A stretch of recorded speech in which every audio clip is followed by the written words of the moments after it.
দেখো বন্ধুরা, তালের পরোটা দেখতে যেমন খুব সুন্দর হয়েছে আর খেতেও কিন্তু দুর্দান্ত টেস্ট এই তালের পরোটা। নমস্কার বন্ধুরা, কেমন আছো সবাই? আশা করি সবাই ভালো আছো, সুস্থ আছো। তো তালের পরোটা, এই দুর্দান্ত স্বাদের তালের পরোটা বন্ধুরা একবার খেলে মুখে লেগে থাকবে।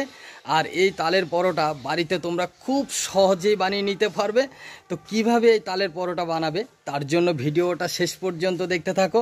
আর ভিডিওটা ভালো লেগে থাকলে অবশ্যই আমার চ্যানেলটিকে একটা সাবস্ক্রাইব করে দিও। তো চলো তাহলে দেরি না করে এই তালের পরোটা রেসিপিটা শুরু করা যাক। তো দেখো বন্ধুরা, এই দুর্দান্ত স্বাদের তালের পরোটা করার জন্য আমি একটা বাটির মধ্যে ছোট বাটির মাপ করে 2 বাটি ময়দা নিয়ে নিলাম। প্রথমে আমি ময়দাটা নিয়ে নিয়েছি। এবার এর মধ্যে স্বাদ অনুযায়ী দিয়ে দেবো লবণ আর দিয়ে দেবো 2 চামচ চিনি। যে যেমন মিষ্টি খাবে সেই পরিমাণে চিনিটা দেবে। আর দিয়ে দেবো 1 প্যাকেট গুঁড়ো দুধ। তো গুঁড়ো দুধটা অবশ্যই দিতে চেষ্টা করবে বন্ধুরা। এবার আমি সব কিছু শুকনো উপকরণগুলো খুব ভালো করে মিশিয়ে নেব। তো দেখো, আমি কিছুক্ষণ টাইম ধরে খুব ভালো করে মিশিয়ে নিয়েছি।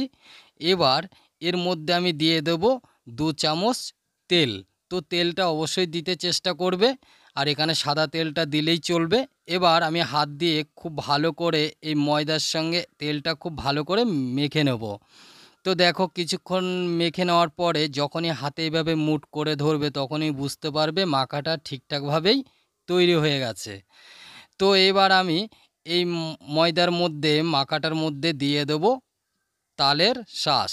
তো দেখো, এখানে আমি 1 বাটি তালের শাঁস নিয়েছি। তবে যা উপকরণ দেবে সব যে কোনো একটা বাটির মাপ করে দেবে। তো প্রথমে আমি এই বাটির অর্ধেকটা তালের শাঁস দিয়ে দিয়েছি। দিয়ে এবার বাকিটা আমি সাইডে রেখে দেবো, পরে আমার লাগবে।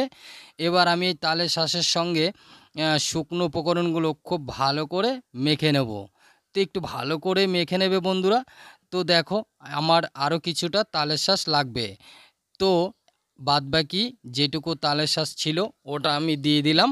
দিয়ে এবার আমি খুব ভালো করে এইটাকে মেখে নেব।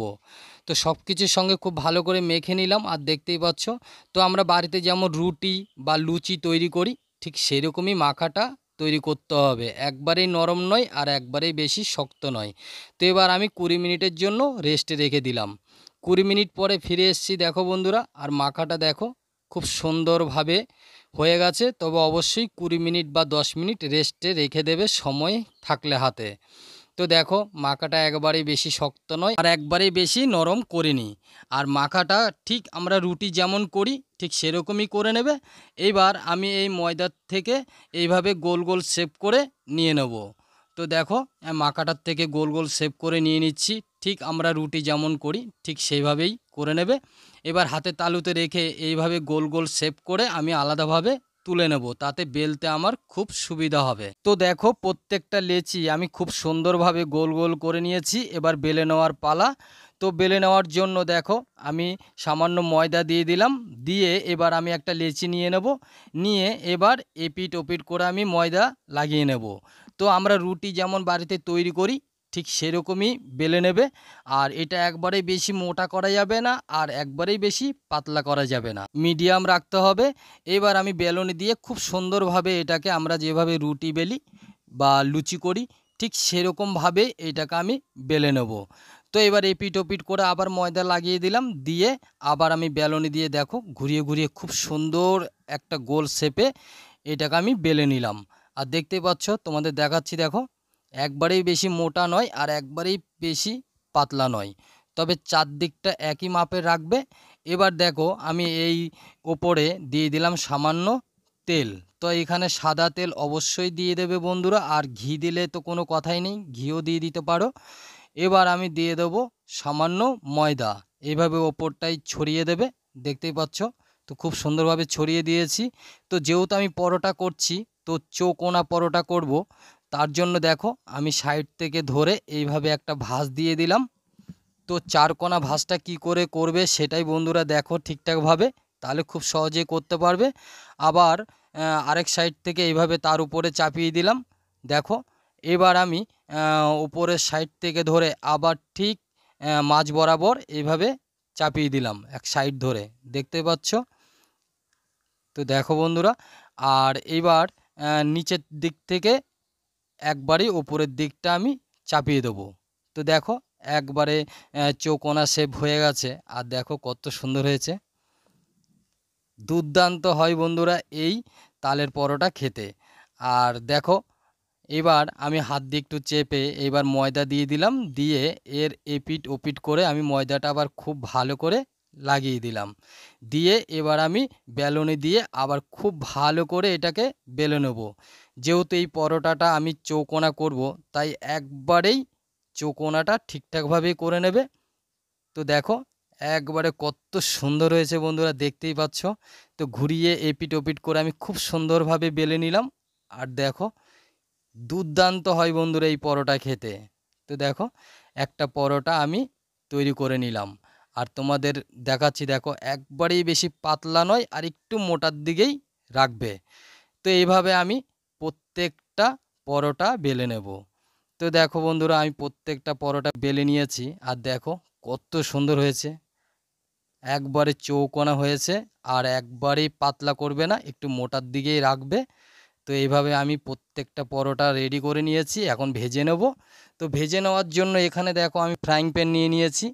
তো এই ফ্রাইং প্যানটা প্রথমে একটু গরম করে নেবে খুব ভালো করে। এবার একটা পরোটা আমি দিয়ে দিলাম, দিয়ে এপিট ওপিট করে প্রথমে আমি খুব ভালো করে এই পরোটাটাকে ছেঁকে নেব। আর এটা ভাজতে বেশি সময় লাগে না, সামান্য কিছুক্ষণ টাইমের মধ্যে ভাজা হয়ে যায়। এবার আমি সাইড দিয়ে একটু সাদা তেল দিয়ে চামচ দিয়ে ওপরের দিকটায় সামান্য তেল দিয়ে দিলাম। তো তেলটা প্রথমে দিতে যাবে না বন্ধুরা, একটু একবার দুবার ভেজে নিয়ে তারপরে তেলটা দিয়ে দেবে। এবার আমি উল্টে দিয়ে আবার ওপরের দিকটায় তেল দিয়ে দেবো সামান্য, দিয়ে এইভাবে উল্টে পাল্টে খুব সুন্দরভাবে আমি এটাকে ভেজে নেব। তো দেখো বন্ধুরা কত সুন্দর হয়েছে, দেখতেই পাচ্ছ বন্ধুরা। তো একটা পরোটা আমার ভাজা হয়ে গেছে, দেখো কত সুন্দর হয়েছে। তো আমি তোমাদের আরও একটা দেখিয়ে দিচ্ছি। দেখো ফ্রাইং প্যানের মধ্যে প্রথমে পরোটাটা দিয়ে দেবে, তারপরে এপিট ওপিট করে পরোটাটাকে 1 থেকে 2 বার ভালো করে ছেঁকে নেবে। তারপর ওপরের দিকটাই সামান্য তেল দিয়ে দেবে, সাদা তেল দিয়ে এবার হালকা করে লাগিয়ে দিয়ে আবার উল্টে দেবে। নিচের পিঠটা ওপরের দিকে এসে গেছে, এবার ওপরের দিকটায় সামান্য তেল লাগিয়ে দেবে, দিয়ে এবার খুব ভালো করে এপিট ওপিট করে ভেজে নেবে। আর দেখো দেখতেই পাচ্ছ বন্ধুরা এই পরোটা খেতে কতটাই দুর্দান্ত টেস্ট হতে পারে। তো দেখো আমি আরও একটা পরোটা ভেজে নিলাম। তো প্রত্যেকটা পরোটা আমি এভাবে ভেজে নিয়েছি, দেখতেই পাচ্ছ বন্ধুরা কত সুন্দর হয়েছে। আর আমি অনেকগুলো পরোটা ভেজেছি, দুর্দান্ত টেস্ট হয় বন্ধুরা এই পরোটা খেতে। তো বাড়িতে একবার হলেও ট্রাই করো। আর দেখো আমি একটা ছিঁড়ে দেখাচ্ছি, আর এত সুন্দর সফট আর নরম হয়েছে যে যাদের দাঁত নেই, বয়স্ক মানুষ আছে, তারা খুব সুন্দরভাবে এই পরোটা খেতে পারবে, আর কোনো রকম কোনো অসুবিধা হবে না, আর একবার খেলে মুখে লেগে থাকবে। তো বন্ধুরা তালের পরোটা রেসিপিটা কেমন লাগলো অবশ্যই কমেন্ট করে জানাবে। আর যদি ভালো লেগে থাকে অবশ্যই আমার চ্যানেলটিকে একটা সাবস্ক্রাইব করে দেবেন, বন্ধুদের মধ্যে ভিডিওটা শেয়ার করে দেবেন। ভালো থাকবেন, সুস্থ থাকবেন, দেখা হবে নতুন কোনো রেসিপি নিয়ে।